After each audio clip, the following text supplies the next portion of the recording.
Hello, this video will be discussing an extremely important part of Greek history, the Classical period. Throughout this video I will be discussing some of the societal reforms that affected Greek democracy, also span the entire period impacting how Greece itself operated, and some of the artistic masterpieces that emerged during this period. First to discuss is the democratic reforms of Cleisthenes. Cleisthenes himself was a politician who became chief archon in 525 BCE until 524 BCE. Allying himself with the popular assembly to oppose the nobles, and who proposed a system of representation that would become Athenian democracy, prioritizing citizenship over birthright. Although he died in 508 BCE or 507 BCE, depending on your sources, his ideas continually impacted how Athens and the rest of Greece would become the first true democracy, free of tyranny. And though interrupted during the Peloponnesian War and suppressed by the Macedons at the end of the Classical period, the ideas of democracy lived on. The Classical period was also a time of large-scale wars for the Greek Isles, and the first one that I will cover is the Persian invasion of Greece by King Darius and his successor, Xerxes. The war is most probably well known for the Battle of Thermopylae, as depicted by the film 300, and despite not being as flashy as the film is, the real battle is still a legendary affair, as recorded by Herodotus. Despite being a defeat for the Spartans, it did slow the Persian invasion and allow for the Greek fleet to retreat through the Saronic Gulf. The invasion would drag on for many years, but the legendary battle and the bravery of the Spartan warriors lived on far after its defeat. Another famous battle from the invasion would be the Battle of Marathon, a Greek victory this time that was probably more fabled for the distance covered by Phidippides, who screamed victory to the gate of Athens. This became known as a marathon run, which I'm sure some people probably have ambitions of running today. Eventually, the invasion of Greece ended at the Battle of Plataea in 479 BC, ending Xerxes' invasion later in that year. There are implications that a treaty known as the Peace of Callias was signed, named after the diplomat who negotiated the peace between the Delian League and the Persian Empire in 449 BC, though this is much debated, specifically by Theopompus, who doubts the existence of this, calling the letter of its existence a fabrication.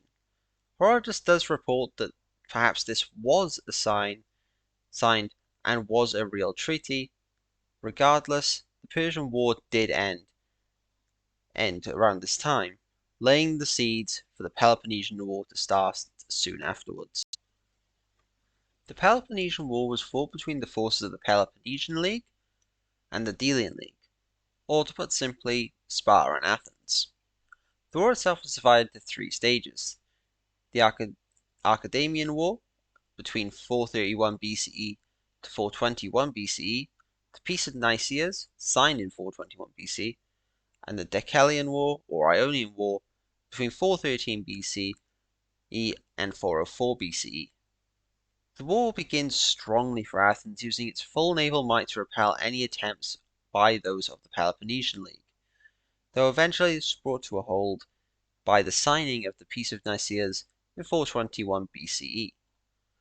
In truth, both sides would continually break this treaty over the periods, but it wasn't until 413 BCE, when the Athenian fleet was almost entirely destroyed at Syracuse, that the war was officially back on.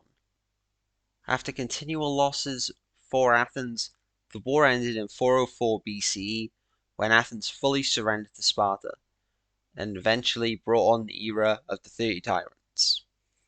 Interestingly, the name of the war, the Peloponnesian War, is never actually recorded, and the historian Thucydides would actually believe that the war was called the Athens War by those within the Peloponnesian League, as the war itself was never actually defined by any specific side.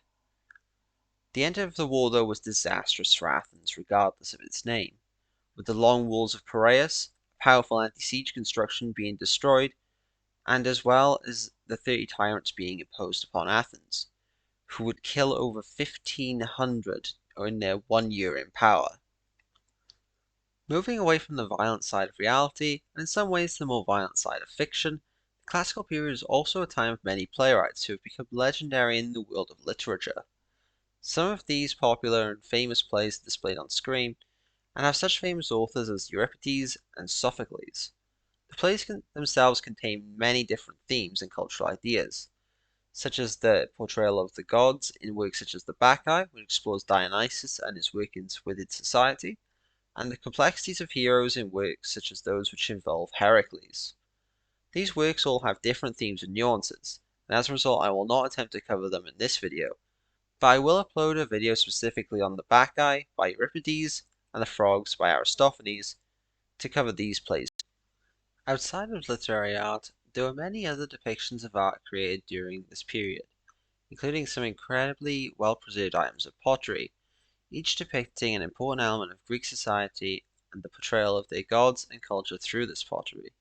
An example of this would be the Dionysus cup, created in honor of the god of festivities, and displays different ideas and references to the deity of Dionysus, as well as stories that go along with it. The classical period of Greece is an extremely interesting time in history, and has plenty of subjects for you to dive into at any level, whether that is the politics, the military conflicts, or the art in all its forms. The classical period has plenty of information for you to dive into and get involved with. As always, there are further readings shown if you'd like to continue looking into the classical period of Greece. And thank you for watching.